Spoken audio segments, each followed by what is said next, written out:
issue here is, if the finding of the Constitutional Court is that there are more people who voted than were registered, as provided by ZEC, the numbers as provided by ZEC, then there was fraud.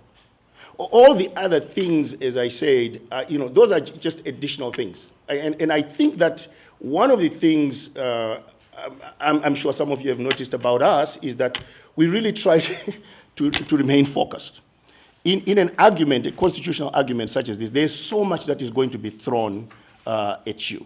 Can you verify that number? Can you verify that number? And so on. And part of the reason why they are also very eager to say to you, go to court, is because they know the difficulties of verifying certain things. So I'm sticking to what they provided. If the numbers that they provided don't add up, there was fraud. We don't even have to go further. If the numbers that they provided don't add up, if you look at the numbers that they provided and you see,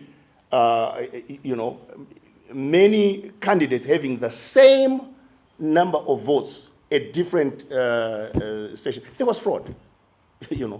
So why we didn't ask for a recount? One of the things that is really interesting in this country is that for 38 years, there has been a concerted effort to keep people out of understanding the civic process. And it's a challenge.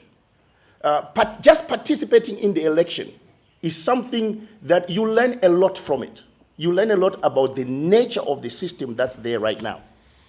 And you are fighting at each stage to really grasp exactly what they're trying to do to deny people their right. And the best recourse right now is filing this petition. It wasn't asking for a recount, it was filing this petition. It was really understanding everything that had happened and then filing this petition.